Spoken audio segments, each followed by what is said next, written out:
Good morning बच्चों।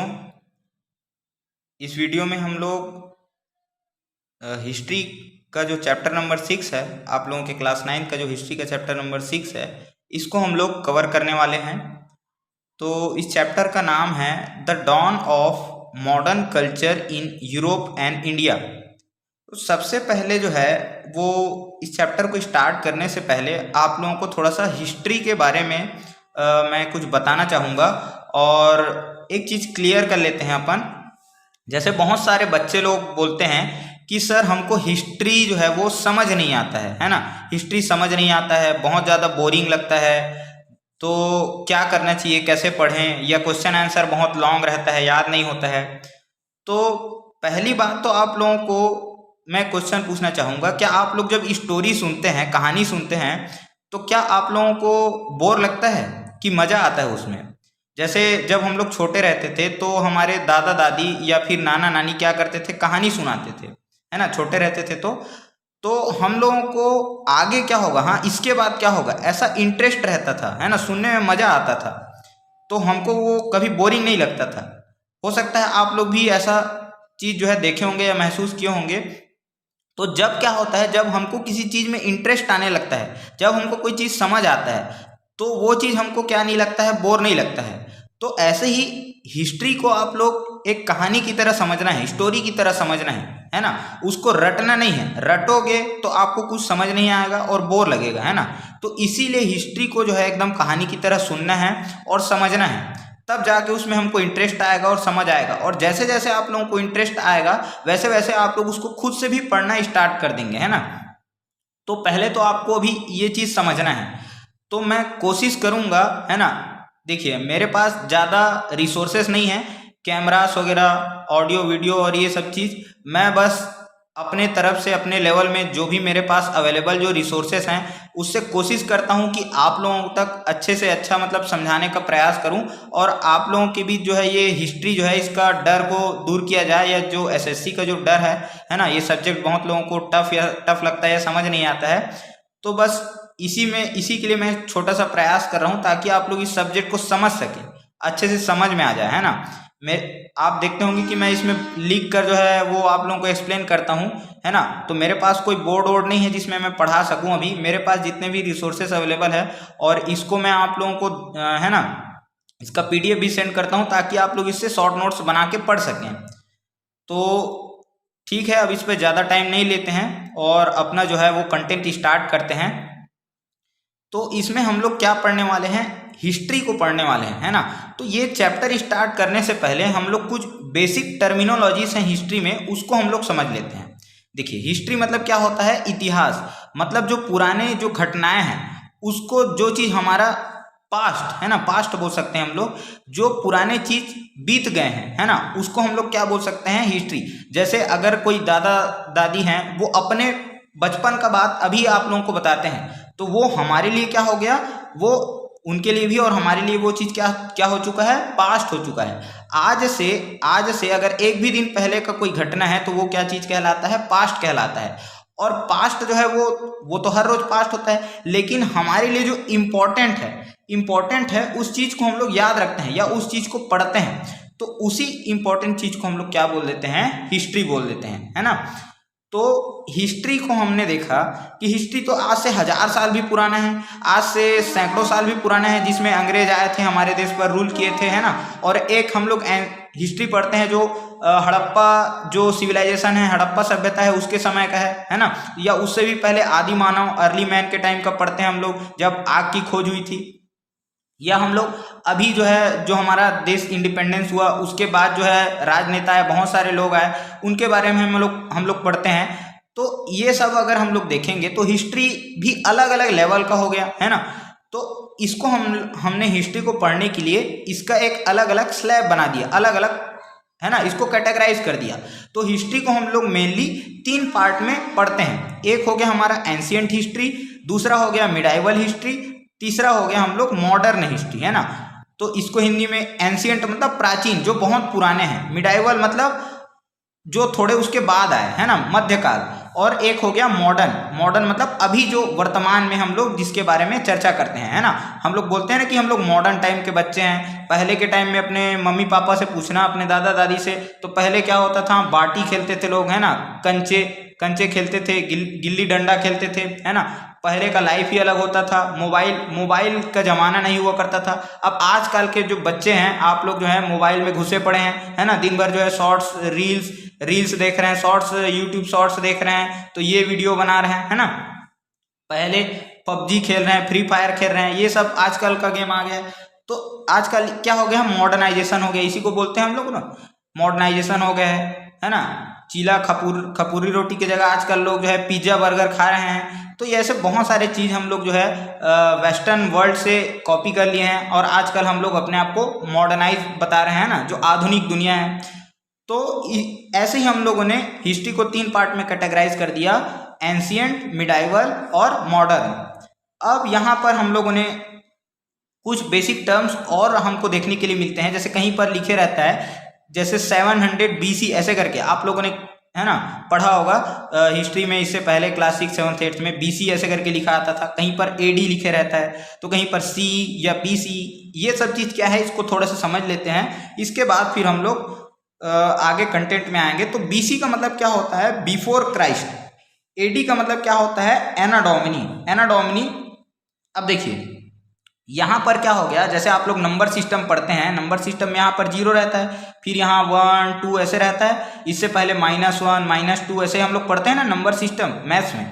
तो वैसे ही क्या हो गया, जब जीसस क्राइस्ट का बर्थ हुआ, जीसस क्राइस्ट मतलब यीशु मसीह का बर्थ हुआ, इसके पहले के समय को क्या बोलते हैं, इसके पहले के टाइम को BC बोलते हैं। हिंदी में बोलते हैं ईसा पूर्व, यीशु मसीह के पूर्व। उसके बाद के टाइम को क्या बोलते हैं हम लोग, AD मतलब एना डोमिनी। AD मतलब क्या हो गया, after the birth of Jesus Christ. BC मतलब before the birth of Jesus Christ. तो AD मतलब एना डोमिनी, जीसस क्राइस्ट के बर्थ के बाद में, है ना। अब पूछोगे सर यही क्यों लिया गया, क्योंकि जीसस क्राइस्ट को ज़्यादातर मानने वाले क्रिश्चियंस थे, है ना, और यूरोप में ज़्यादातर लोग क्रिश्चियनिटी को फॉलो करते थे। इंग्लैंड हो गया, फ्रांस हो गया, ऐसे बहुत सारे कंट्रीज। अब यही जो यूरोपियंस थे, उन्होंने इंडिया पर और भी पूरे वर्ल्ड में क्या किया, जाके रूल किया। तो सब जगह इन्होंने यही नियम बना दिया कि हम लोग इसी को मानेंगे, है ना। फिर तो इसी के कारण क्या होता है, यही जो क्रिश्चियनिटी है ये सब जगह फैल गया, और इसी के जीसस क्राइस्ट को क्या मान लिया गया, एक आधार मान लिया गया, और उसके अकॉर्डिंग जो है टाइम को मानते चले गए, कैलेंडर को, है ना। फिर एक आता है CE मतलब होता है कॉमन एरा, है ना। अब ये क्या होता है अभी समझेंगे। कॉमन एरा अभी जो चल रहा है, इसी को हम लोग AD भी बोलते हैं, है ना। AD मतलब एना डोमिनी, इसको ईस्वी भी बोलते हैं, और कॉमन एरा भी बोलते हैं इसी को। BCE का मतलब क्या है, बिफोर कॉमन एरा। तो देखिए जैसे BC और AD बताया, तो इसी को हम लोग क्या बोल दिए, BCE भी बोल दिए, है ना, बिफोर द कॉमन एरा। और अभी क्या चल रहा है, कॉमन एरा, CE, है ना। तो ये चीज आप लोगों को समझ में आ गया। अच्छा, कॉमन एरा क्या होता है, देखो आप लोग जो है कैलेंडर देखे होंगे, है ना। कैलेंडर जो है, कैलेंडर आप सभी के घर में होता होगा। माखन लाल चतुर्वेदी जी का जो कैलेंडर है, उसमें आप लोग को देखे होंगे, तो ऊपर में 3-4 ऐसे लिखे रहता है। यहाँ पर लिखे रहता है जो हमारे हिंदू नववर्ष के हिसाब से कैलेंडर चलता है। तो फिर मुस्लिम के हिसाब से भी क्या होता है, अलग उनका कैलेंडर होता है। फिर जो क्रिश्चियनिटी, हम लोग हिंदू जो कैलेंडर है, इसके अनुसार चैत्र हमारा पहला महीना होता है। लेकिन क्रिश्चियनिटी जो कैलेंडर है, या सब जगह जो कॉमन चलता है, उसमें हम लोग देखते हैं तो जनवरी पहला महीना आ जाता है। तो कॉमन एरा मतलब क्या है, सबके कैलेंडर अलग अलग है, कोई, है ना, बहुत इसमें कई सालों का अंतर भी है। तो इसीलिए हम लोगों ने क्या माना कि पूरी दुनिया, पूरे विश्व है जो है, एक चीज को फॉलो करेगी, स्टैंडर्ड मानेगी। तो इसीलिए हम लोग इसको कॉमन एरा बोलने लगे, कि सभी के लिए वो चीज क्या हो गया, कॉमन हो गया। तो अभी जैसे हम लोग देखते हैं, जैसे देखो सेंचुरी क्या होता है, शताब्दी, है ना। क्रिकेट में आप लोग देखते हो कि सेंचुरी बनाते हैं, तो ऐसे हाथ बल्ला उठा के ऐसे दिखाते हैं। तो सेंचुरी मतलब क्या होता है, 100 ईयर्स का टाइम को हम लोग क्या बोलते हैं, सेंचुरी, है ना। वैसे ही डिकेड होता है, डिकेड मतलब क्या हो गया, 10 साल के टाइम को हम लोग क्या बोलते हैं, डिकेड बोलते हैं, है ना। दशक, हिंदी में बोलेंगे दशक। और 100 साल का ये जो ईयर है, उसको सेंचुरी या शताब्दी बोलेंगे। तो जैसे हमने बोल दिया 14th सेंचुरी, तो 14th सेंचुरी का मतलब क्या होता है, 18th सेंचुरी बोल दिया, उसका मतलब क्या है, 21st सेंचुरी बोल दिया, उसका मतलब क्या है। तो 14th सेंचुरी मतलब कि क्या है, 100 साल का समय। अब कहाँ से कहाँ तक देखो, 1301 से लेकर 1400 जो है, इस टाइम को हम लोग क्या बोलेंगे, 14th सेंचुरी बोलेंगे। 1401 से लेकर 1500 तक को हम लोग 14 सेंचुरी नहीं बोलेंगे, ये 15 सेंचुरी हो जाएगा। तो जहां पर कंप्लीट होता है उससे हम लोग क्या बोलते हैं, उस सेंचुरी का नाम देते हैं। जैसे 1400 में कंप्लीट हुआ तो इसको 14 सेंचुरी बोलेंगे। 14 सेंचुरी मतलब 100, तो ये क्या हो गया 1400, 1400, ठीक है ना। वैसे ही 1800 क्या हो जाएगा 18 सेंचुरी, मतलब 1701 से लेकर 1800, है ना। 1801 से लेकर 1900 ये क्या हो जाएगा, ये 18 सेंचुरी नहीं होगा, ये 19 सेंचुरी हो जाएगा, ठीक। फिर वैसे ही अभी हम लोग कौन से टाइम में चल रहे हैं, तो अभी चल रहे हैं 21st सेंचुरी में। 21st सेंचुरी का मतलब क्या हो गया, सन 2000 से लेकर 2100 तक, 2000 से लेकर 2100 तक, है ना। तो आई होप आप लोगों को ये जो बेसिक चीज है पहले ये चीज क्लियर हुआ होगा। अब हम लोग चैप्टर में आते हैं। चैप्टर का नाम क्या है, the dawn of modern culture in Europe and India. पहले इसको हिंदी में समझते हैं, यूरोप तथा भारत में आधुनिक संस्कृति का उदय। ये जो डॉन है ना, इसका मतलब ये DON, ये वाला डॉन भाई ये वाला नहीं है, मुन्ना भाई वाला, है ना। ये क्या है, ये डॉन मतलब क्या होता है, उदय, मतलब किसी चीज के, जैसे सूर्योदय बोलते हैं ना, तो किसी चीज का उदय होना, राइज होना, है ना। तो मॉडर्न जो मॉडर्न है, मॉडर्न कल्चर यूरोप और इंडिया में कैसे आया, है ना। अभी आप लोग को बताया कि क्या था, एंशियंट, मिडाइवल और मॉडर्न हम लोगों ने देखा हिस्ट्री को अलग अलग। तो जो मॉडर्न एज है, मॉडर्न जो एज है, आधुनिक जो युग है, इसकी शुरुआत कैसे हुई और इससे पहले मध्यकाल में या प्राचीन काल में क्या क्या बदलाव हुए जो मॉडर्न एज में हम लोगों ने देखा। तो इसको हम लोग स्टार्ट करते हैं। तो क्या हुआ, यहाँ पर हम लोगों ने टाइम फ्रेम देखा कि ये जो मॉडर्न एज है, यहाँ पर आप लोग देखें तो क्या लिखा है 1300 से लेकर 1800 तक, मतलब हम लोग क्या बोल सकते हैं इसको, 14 सेंचुरी से लेकर 18 सेंचुरी तक, लगभग 400-500 सालों के बीच में क्या हुआ, ये हम लोग देखते हैं कि मॉडर्न जो एज है वो हमारे सामने आया, है ना। और इस मॉडर्न एज में बहुत सारे चेंजेस हुए। क्या क्या चेंजेस हुए, तो रिलीजन में, धर्म में बहुत बड़ा परिवर्तन हुआ, है ना। पॉलिटिक्स में, राजनीति में बहुत बड़ा परिवर्तन हुआ। ये कैसे हुआ, इसको हम लोग 1 by 1 सब चीज को देखेंगे। आर्ट में यानी कि कला में, पेंटिंग में, है ना, फोटोग्राफी में, चित्रकारी में क्या क्या चेंजेस हुए।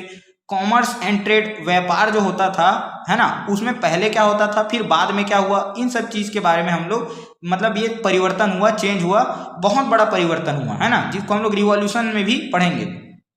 तो इसी के चलते यहाँ पर यूरोप में क्या हुआ, इंडस्ट्रियल रिवॉल्यूशन हुआ। इंडस्ट्रियल रिवॉल्यूशन के पीछे बहुत बड़ा क्या था, इसका रीजन था साइंटिफिक रिवॉल्यूशन, है ना। देखिए आपका जो चैप्टर नंबर 6 है और जो चैप्टर नंबर 7 है, ये दोनों लगभग मतलब एक दूसरे के कॉम्प्लीमेंट्री हैं, एक दूसरे के पूरक है ना। इसको अलग अलग चैप्टर में दिया गया है, लेकिन ये दोनों लिंक है, एक दूसरे से जुड़े हुए हैं। तो ये आपको चैप्टर नंबर 7 में भी हेल्प करेगा हिस्ट्री के। इंडस्ट्रियलाइजेशन क्या था, इसको हम लोग बोलते हैं औद्योगिकरण। और साइंटिफिक रेवोल्यूशन मतलब कि क्या हो गया, वैज्ञानिक क्रांति, है ना। विज्ञान में बहुत बड़ा क्रांति हुआ, इसको हम लोग समझेंगे आगे। फिर उसके बाद जो गवर्नमेंट सिस्टम है, इसमें भी बहुत बड़ा चेंज आया। पहले जो है वो फ्यूडल लॉर्ड्स का या जमींदार का जो है शासन हुआ करता था, फिर उसके बाद राजाओं का शासन आ गया, किंग का। फिर लास्ट में हम लोग देखते हैं कि डेमोक्रेसी आ गया, लोकतांत्रिक सिस्टम आ गया, रिपब्लिक सिस्टम आ गया, है ना। अब इस बीच में जो बहुत बड़े जो चेंजेस हुए, उसके पीछे का बहुत बड़ा कारण क्या था, रेनेसेंस या रेनेसा भी इसको बोला जाता है। Renaissance, reformation and enlightenment. तो ये 3 मेजर चीज है जिसके बारे में हम लोग चैप्टर नंबर 7 में भी पढ़ेंगे। अभी इसके बारे में हम लोग बेसिक इंट्रोडक्शन देखने वाले हैं। तो मॉडर्न एज क्या है समझ में आ गया आप लोगों को। 1400 से लेकर जो 14 सेंचुरी से लेकर 18 सेंचुरी का जो टाइम पीरियड है, इसमें मॉडर्न एज की शुरुआत होती है ना। कोई भी चीज जो है वो क्या होता है, अचानक से तो ये नहीं हो जाता है ना। तो क्या हुआ, यहाँ पर मॉडर्न एज शुरुआत हुआ। और अभी ये जो मॉडर्न एज चल रहा है ना, इससे पहले क्या था, एंशियंट हिस्ट्री था, बहुत पुराने समय जो आदिमानव का टाइम फ्रेम था जो। उसके बाद बीच में क्या आया, मिडाइवल आया, मध्ययुगीन आया, फिर अभी क्या चल रहा है, मॉडर्न एज चल रहा है।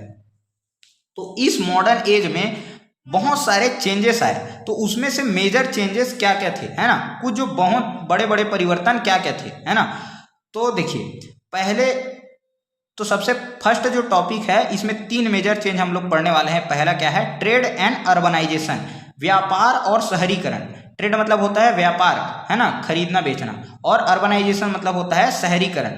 तो इसमें क्या हुआ, इंडस्ट्रियलाइजेशन आया। इंडस्ट्रियलाइजेशन मतलब कि औद्योगिकरण हुआ, और औद्योगिकरण के चलते क्या हुआ, अर्बनाइजेशन हुआ, शहरीकरण हुआ।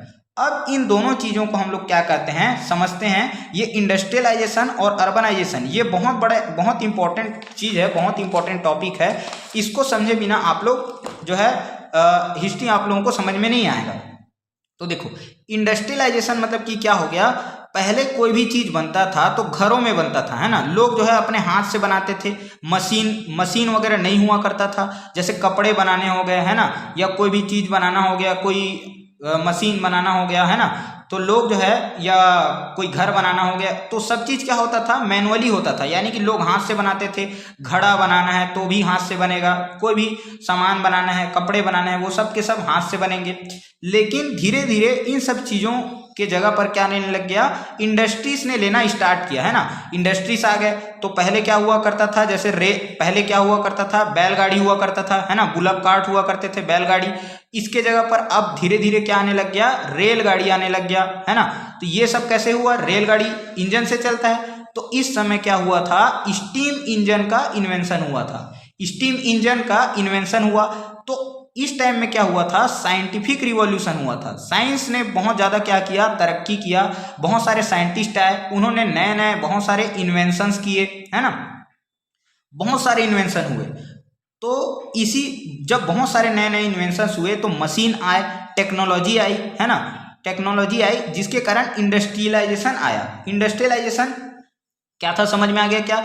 तो अब जो लोग क्या करते थे, बहुत सारे कपड़े, जैसे मान के चलो एग्जांपल लेते हैं हम लोग कपड़े का, तो एक कपड़ा बनाने में एक आदमी को मान के चलो 2 दिन 4 दिन 5 दिन का टाइम लग रहा है, 1 वीक का टाइम लग रहा है। लेकिन जब मशीन आ गए, है ना, मशीन आ गए तो वही काम क्या होने लग गया, कुछ घंटों में होने लग गया।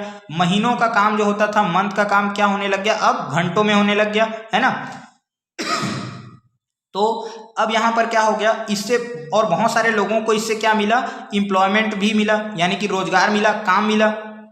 तो इसी को हम लोग क्या बोलते हैं, इंडस्ट्रियलाइजेशन।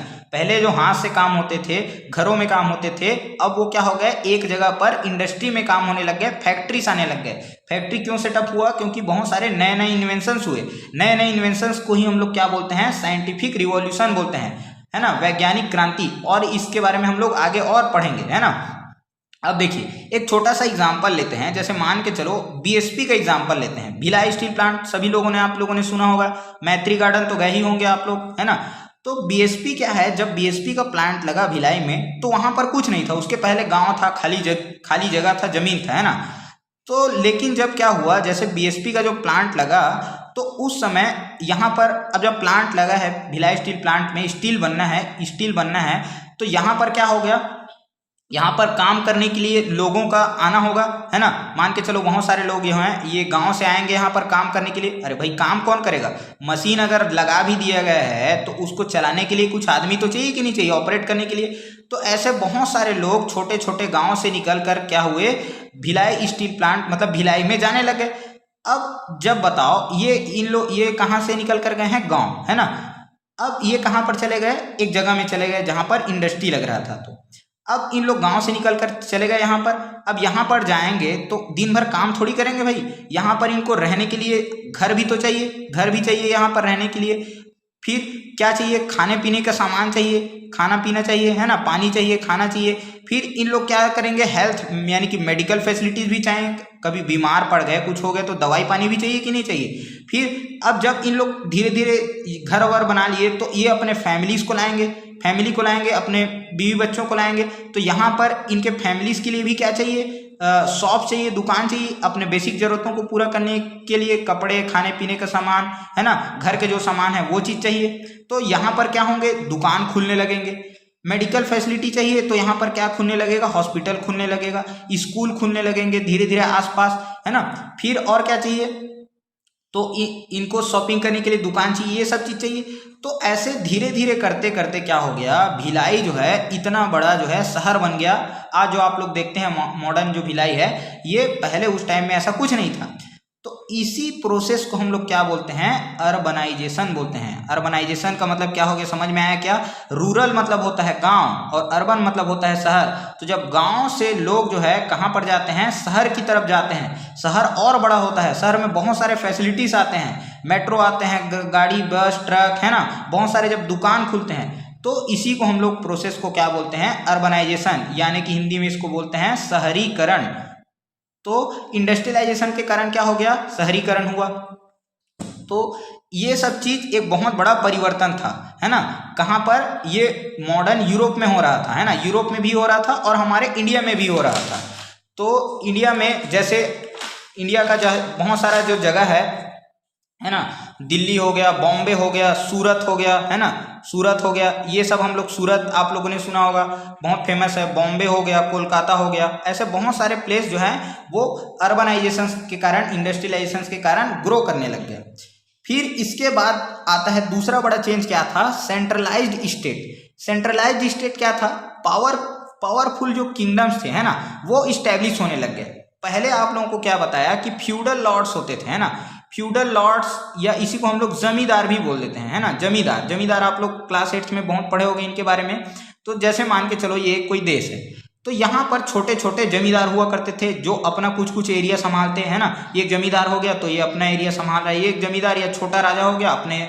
लेकिन धीरे धीरे क्या होने लग गए, बड़े बड़े पावरफुल किंगडम्स आने लग गए। जैसे आप लोगों ने मुगल डायनेस्टी के बारे में सुना होगा, अकबर, है ना, अकबर हो गया, बाबर हो गया, हुमायूं हो गया, ये भी इंडिया में कब आए थे, तो ये 15वीं सेंचुरी में आए थे, 16वीं सेंचुरी में आए थे, है ना। 16वीं सेंचुरी में कौन आया था, बाबर आया था, इन्होंने ही मुगल डायनेस्टी इंडिया में सेटअप किया था। विजयनगर जो डायनेस्टी है ये अपने इंडिया में था। वैसे ही ईरान में, है ना, सैफविद एम्पायर था। टर्की में कौन सा, ऑटोमन एम्पायर, बहुत ज़्यादा पावरफुल हुआ। ऑटोमन एम्पायर के बारे में आप लोग आगे भी पढ़ेंगे क्लास 10th में, वर्ल्ड वॉर के टाइम में इनका नाम आता है। तो जो टर्की जो है वो, वहाँ पर किसका शासन था, जैसे इंडिया में मुगल डायनेस्टी बहुत फेमस है, हम लोग सुनते हैं। टर्की एक कंट्री है, तुर्की जिसको हम लोग बोलते हैं, यहाँ पर ऑटोमन एम्पायर का रूल हुआ करता था। फिर वैसे ही फ्रांस हो गया, इंग्लैंड हो गया, स्पेन हो गया, यहाँ भी बड़े बड़े रूलर्स का, किंग लोगों का शासन आया। जैसे अब सेंट्रलाइज्ड मतलब क्या है, इसको समझते हैं। देखो सेंट्रलाइज्ड मतलब सर्कल और उसका सेंटर समझते हैं ना आप लोग। तो पहले ये छोटे छोटे राजा हुआ करते थे, ये अपना अपना एरिया संभालते थे। लेकिन अब क्या आ गया, किंग आ गया। किंग क्या करने लग गया, इन सब को अपने कंट्रोल में ले लिया, यानी कि पूरा पावर कहाँ पर आ गया, केंद्र में आ गया, यहाँ पर पूरा पावर आ गया। इसी को हम लोग बोलते हैं सेंट्रलाइज्ड स्टेट। तो मॉडर्न एज में क्या हुआ, मॉडर्न एज में किंग के पास ज्यादा पावर आने लग गया। फिर धीरे धीरे हम लोग देखेंगे कि किंग से पावर लेकर कहां पर चले गए, ये पावर लोगों के पास में चले गए, जनता के पास में। फिर ये बाद में क्या आ गया, यही चीज डेमोक्रेसी का रूप ले लेता है आगे चलकर मॉडर्न वर्ल्ड में। तो इससे पहले तो ये क्या था, किंग के पास रूल हुआ करता था। फिर उसके बाद और क्या चीज हुआ, तो थर्ड जो इंपॉर्टेंट चेंज था वो क्या था, emergence of urban middle class. अब ये मिडिल क्लास क्या होता है, हम में से अधिकतर लोग क्या होता है, मिडिल क्लास से बिलोंग करते हैं ना, मिडिल क्लास से बिलोंग। मिडिल क्लास मतलब क्या हो गया, ये देखिए बी, है ना, मध्यम वर्गीय परिवार। जैसे बहुत लोग क्या होते हैं, बहुत सारे लोग क्या होते हैं, एकदम रिच होते हैं, है ना, बहुत पैसे वाले हैं, इनके पास कोई चीज की कमी नहीं है। और एक क्या हो गए, एकदम पुअर हो गए, मतलब जिनके पास में 2 टाइम का खाना भी ढंग से नहीं है, कपड़े नहीं है ढंग से पहनने के लिए, तो वो एकदम पुअर हो गए, गरीब हो गए। लेकिन हमारे पास क्या है, ना बहुत ज़्यादा पैसा है, ना हम लोग बहुत ज़्यादा गरीब हैं। तो ये ज़्यादातर लोग क्या हो गए, मिडिल क्लास से बिलोंग करते हैं। तो इस समय मिडिल क्लास जो है ये इसका, पहले या तो लोग बहुत ज़्यादा पैसे वाले हुआ करते थे, मतलब फ्यूडल लॉर्ड, जमींदार, ये सब हुआ करते थे। और जो जनता है वो ज़्यादातर गरीब किसान हुआ करते थे। इनके बीच गैप बहुत ज़्यादा हुआ करता था, तो मिडिल क्लास नहीं हुआ करता था, है ना।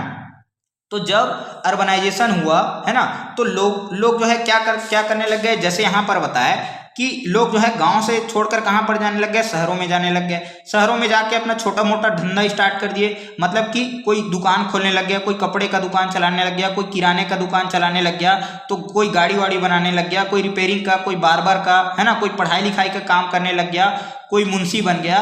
तो ऐसे क्या हुआ, कोई लॉयर बन गया, है ना। तो ऐसे सब क्या हुआ, धीरे धीरे एक मिडिल क्लास जो है ये डेवलप होना स्टार्ट हो गया, है ना। मतलब जो बहुत ज़्यादा पैसे वाले नहीं थे, ना ही बहुत ज़्यादा क्या थे, गरीब थे। तो मर्चेंट हो गए जैसे व्यापारी हो गए, आर्टिसियन मतलब जो शिल्पकार कौन कौन होते हैं, जैसे लोहार हो गया जो लोहे का काम करता है ना, बढ़ई हो गया कारपेंटर जिसको हम लोग बोलते हैं, बढ़ई हो गया, या सुनार हो गया सोने का जो काम करता है, ये सब आर्टिसियन कहलाते हैं। या जो चित्रकारी करते हैं, कपड़े का बुनाई कढ़ाई करते हैं, वो सब। अकाउंटेंट हो गए जो मुंशी जो पढ़ाई लिखाई का काम करते थे, जो रिकॉर्ड मेंटेन करते थे। क्लर्क हो गए, लॉयर वकील। पोएट्स हो गए, राइटर्स हो गए, है ना, ये सब पोएट्स राइटर्स को क्या करते थे, राजा लोग अपने दरबार में रखते थे, है ना। तो ऐसे क्या हुआ, अब ये बहुत ज्यादा अमीर नहीं थे जमींदार की तरह, और ना ही बहुत ज्यादा गरीब थे। इनके पास धीरे धीरे कुछ कुछ पैसे आने लग गए थे, और ज्यादातर ये किससे संभव हुआ, ट्रेड से, है ना, यानी कि जो बिजनेस था उसके कारण ये आया। फिर इसके बाद में क्या होता है, इस टाइम इन लोग जो मिडिल क्लास जो लोग थे वो एजुकेशन को बहुत ज़्यादा प्रमोट करते थे। एजुकेशन के कारण, पढ़ाई के कारण ही इन लोग धीरे धीरे आगे बढ़ने लग गए। तो यूरोप में क्या था, अब यहाँ से आप लोग समझिएगा, यूरोप का स्टोरी स्टार्ट होता है। यूरोप में क्या हुआ, उस समय ग्रीक और लैटिन क्लासिक चलते थे, है ना। जैसे हमारे इंडिया में रामायण हो गए, महाभारत हो गए, वेदास हो गए, है ना, वेदा ऋग्वेद, यजुर्वेद, सामवेद, अथर्ववेद, ये आप लोग वेदास के बारे में पढ़ें, उपनिषद हो गए। ऐसे पुराने जो हमारे वैदिक साहित्य हैं, वैसे ही यूरोप में साहित्य रहते थे, है ना, साहित्य रचनाएं हुआ करती थी, बड़े बड़े लिटरेचर हुआ करते थे, जो जिसको हम लोग क्लासिक्स बोलते हैं ना। तो यूरोप के जो बड़े बड़े ग्रंथ हुआ करते थे उसको क्या बोला गया, वो कौन से लैंग्वेज में थे, ग्रीक और लैटिन लैंग्वेज, है ना। मैप दिखाते हैं 1 मिनट आप लोगों को। ये देखिए, ये है यूरोप का मैप। यहाँ पर आप लोग कुछ कंट्रीज जो है देख रहे हैं, तो बहुत ज़्यादा इंपॉर्टेंट है, इनका नाम आएगा। जैसे इटली हो गया, है ना, इटली ये हो गया, ये इटली है, ये मेडिटेरेनियन सी है, इससे लगा हुआ है, इटली हो गया। ये स्पेन हो गया, है ना, पुर्तगाल हो गया, रोनाल्डो आप लोग जानते हैं, बताया था, वास्को डी गामा पुर्तगाल से आया था। स्पेन हो गया, फिर ये हो गया फ्रांस हो गया, एफिल टावर यहीं पर है। यूनाइटेड किंगडम, इंग्लैंड या ब्रिटेन जिसको हम लोग बोलते हैं। फिर ये जर्मनी हो गया, है ना, ये पोलैंड हो गया, है ना। उसके बाद ये हो गया, देखो ग्रीस हो गया।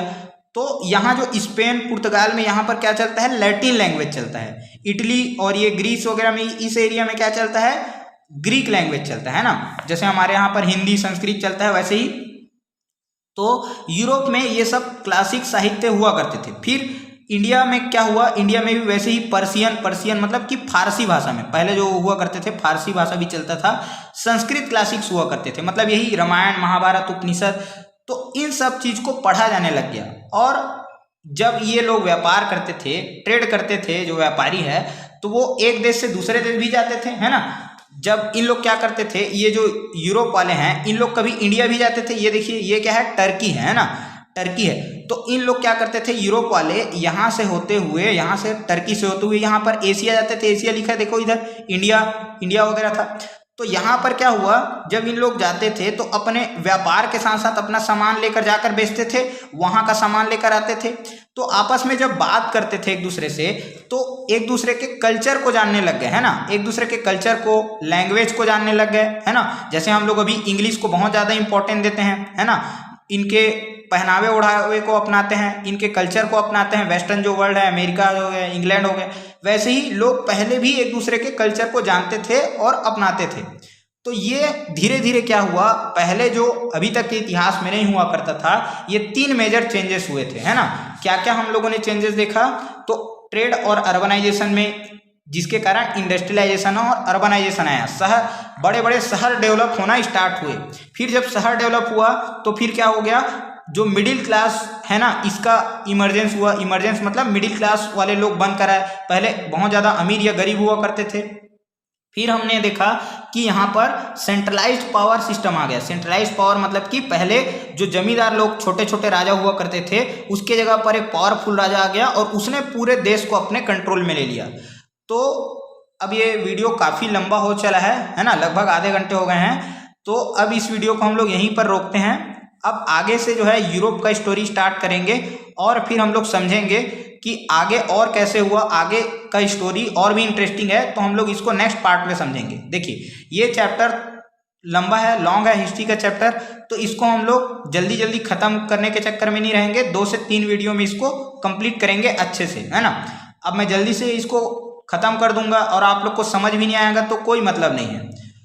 तो इस वीडियो को हम लोग यहीं कंप्लीट करते हैं, रोकते हैं और आई होप आप लोगों को समझ में आया होगा मैं जो बताया हूँ। आप लोग एक चीज़ कर सकते हैं कि कमेंट करके मेरे को बता सकते हैं, अगर आप लोग को थोड़ा समय मिले कमेंट करने का कि सर हम लोग को समझ में आ रहा है, नहीं आ रहा है, कुछ डाउट है ना, तो उसको फिर हम लोग और नेक्स्ट वीडियो में थोड़ा सा आप लोगों के लिए और अच्छा करने का प्रयास करेंगे, है ना। क्योंकि हमको पता नहीं चल पाता है कि आप लोग वीडियो देख रहे हैं या नहीं देख रहे हैं, तो वो आप लोग कमेंट करके बताएंगे तभी हमको पता चलेगा कि आप लोग को जो है समझ में आ रहा है या नहीं आ रहा है। थैंक यू, जय हिंद।